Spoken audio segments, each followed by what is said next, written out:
कैसा जाएगा आपके लिए मई 2026 का ये पूरा महीना। कन्या राशि एक सटल सा टेस्ट लेकर आ रहा है ये महीना आपके लिए।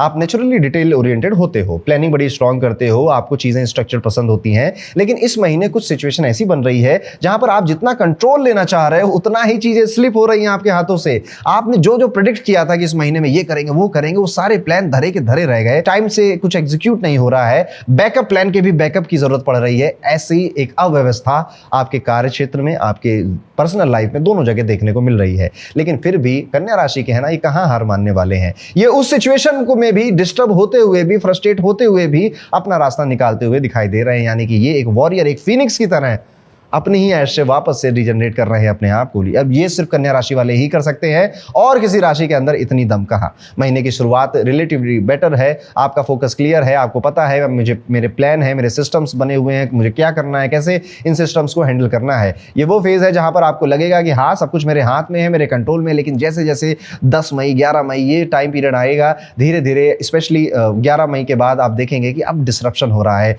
अब प्लानिंग काम नहीं कर रही है, अब बैकअप प्लान्स फेल होते चले जा रहे हैं, और ये आपके करियर में सीधा इंपैक्ट डालेगा, क्योंकि इसकी मेजॉरिटी चीजें आपके कार्य क्षेत्र में, करियर में ही दिखाई दे रही होंगी आपको। आप काफी प्रोडक्टिव होंगे पहले हाफ में 10 तारीख तक, लेकिन जैसे ही 10-11 मई का समय जाएगा, आपकी प्लानिंग, आपकी कम्युनिकेशन, आपकी एग्जीक्यूशन, इन सब चीजों में एक इम्बैलेंस दिखाई देने लगेगा। ये चीजें अब उतने बेहतर तरीके से हो नहीं रही, और इसका कोई रीजन ही नहीं पता चलेगा आपको ये एक्चुअली हो क्या रहा है। कई बार आपको लगेगा कि हाँ जूनियर स्टाफ की वजह से कर दिया, मैंने वहां प्रॉमिस किया था, उसने काम ढंग से नहीं किया, इस वजह से हो गया। लेकिन बाद में आपको समझ में आएगा कि आपके सितारों में ही कुछ गड़बड़ी है, चीजें अनफॉर्चुनेटली आपके साथ ऐसा हो रहा है। यहां पर कोई स्ट्रक्चर कंप्लीट नहीं हो पाए, या कोई काम आप पूरा करो उसे अधूरा छोड़ दो, ऐसी भी चीजें इस महीने हो सकती है। आपको लगेगा कि आप काम तो कर रहे हैं लेकिन एक्सपेक्टेड आउटपुट नहीं मिल रहा है, या फिर काम डिले हो रहा है, या अननेसेसरी कॉम्प्लिकेशंस आ रही हैं। ये फेज आपको इरिटेट कर सकता है, स्पेशली अगर आप परफेक्शन एक्सपेक्ट कर रहे हो। इस टाइम पर सबसे ज्यादा इंपॉर्टेंट चीज आपके लिए यही है, ओवर एनालिसिस को अवॉइड करिए। हर चीज को डाइसेक्ट करने की जरूरत नहीं है। कभी कभी सिचुएशन को बस एक्सेप्ट करने से ही काम बन जाता है। आगे बढ़िए, कोई काम नहीं हो रहा है ना, उस पर अटकना नहीं है, उसमें रुकना नहीं है। जैसा हम एग्जाम्स में नहीं करते थे ना, हमारे टीचर्स हमको समझाते थे कि अगर आप कोई प्रॉब्लम सॉल्व कर रहे हो और नहीं हो रही तो भाई उसी में पूरा आधा घंटा मत लगा दो, और भी क्वेश्चन है उन पे चले जाओ। जब वो करोगे तो कॉन्फिडेंस वापस से आएगा और फिर इस प्रॉब्लम को भी आप सॉल्व कर ले जाओगे। ये ही तरीका कन्या राशि वालों इस मई के महीने में आपको अपने ऊपर अपनाना है। फाइनेंशियली ये महीना जनरली काफी अच्छा है, इनकम और सेविंग्स दोनों ही ठीक ठीक नजर आते हैं। नेचुरल सी टेंडेंसी आपकी पैसों को वाइजली मैनेज करने की होती है वैसे कन्या राशि वालों की, और इस टाइम पीरियड में तो आप उन पैसों से पैसा कैसे बनाया जाए इस तरफ जाने वाले हो। शेयर मार्केट के लिए कोई बहुत अच्छा टाइम नहीं है आपके लिए। अगर आप इन्वेस्ट करते हैं तो इस टाइम पीरियड में आपको अपने पैसे कैश आउट कर लेने चाहिए, क्योंकि वो बहुत ज्यादा बढ़ेंगे नहीं, वो अगर कहीं और आप लगा दो तो वहां ज्यादा फायदा आपको हो सकता है। यहाँ थोड़ा अवेयरनेस जरूरी है, वरना स्मॉल एक्सपेंसेस अक्यूमुलेट हो सकते हैं। हेल्थ के केस में अगर देखें तो ये महीना एवरेज ही है, कोई मेजर इशू नहीं है, लेकिन स्ट्रेस और ओवर थिंकिंग और प्रॉब्लम से जूझते आप ना अपने बाल झड़वा रहे हो, आंखें कमजोर कर रहे हो। स्पेशली डाइजेशन की प्रॉब्लम आपको इस टाइम पीरियड में काफी सता सकती है।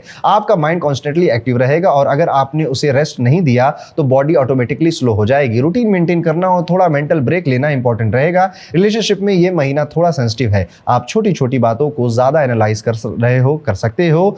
जैसे किसी ने आपको एक लाइन बोली और आपने उसके पीछे 5 मीनिंग निकाल ली कि उसने ये क्यों कहा, वो क्यों कहा।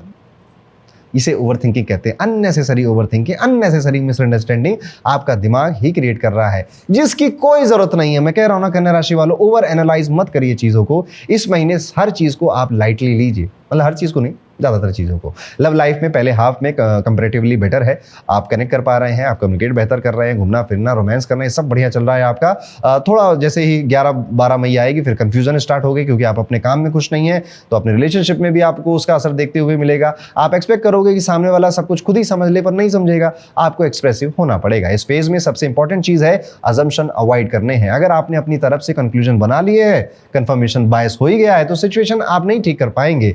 इसीलिए स्पेशली रिलेशनशिप में आपके लिए मैं ये बात बोल रहा हूं, अज्यूम नहीं कर लेना है कि सामने वाला आदमी ही खराब है, इसको समझा के क्या फायदा। क्या पता वो समझने के लिए तैयार है, बस आप समझा नहीं रहे। इस चीज का ध्यान रखना है। अगर आप विद्यार्थी हैं, स्टूडेंट हैं, तो ये महीना जनरली सपोर्टिव है, specially first half. Focus strong रहेगा और आप अपनी स्टडीज को डिसिप्लिन के साथ कर भी पाओगे। मिड ऑफ द मंथ के बाद डिस्ट्रैक्शन बहुत ज्यादा बढ़ेंगे, लेकिन अगर आपने रूटीन मेंटेन किया तो कोई मेजर इशू नहीं होगा। इस महीने का जो कोर लेसन है, कोर थीम है, वो यही है, हर चीज परफेक्ट नहीं बना पाएंगे, हर चीज परफेक्शन नहीं ला पाएगी, और आप कर भी नहीं सकते, पॉसिबल ही नहीं है। आप जितना कंट्रोल को छोड़ना सीखोगे, जाने दोगे, लेट गो करोगे, उतना मेंटली पीस में रहोगे आप इस महीने। ये महीना आपको एफिशिएंसी के साथ साथ फ्लेक्सिबिलिटी भी सिखाने आया है। इस महीने का रेमेडी बिल्कुल सिंपल है, आपको गणपति के सामने जाना है, भगवान श्री गणपति के सामने जाइए, मोदक चढ़ाइए और हो सके तो आप ओम गण गणपतिये नमः, ओम गण गणपतिये नमः इस मंत्र का जाप भी आप करें 11 बार 21 बार अपनी सहूलियत के हिसाब से। साथ ही साथ थोड़ा सा हरी चीज़ों का या दुर्वा का दान भी गणपति के सामने जरूर करिएगा। ये आपकी ओवर थिंकिंग को कंट्रोल करने में आपकी हेल्प करेगा, लाइफ में ज़्यादा क्लैरिटी लेकर आएगा। तो ये था दोस्तों कैसा जाएगा कन्या राशि के सभी जातकों के लिए मई 2026 का ये पूरा महीना।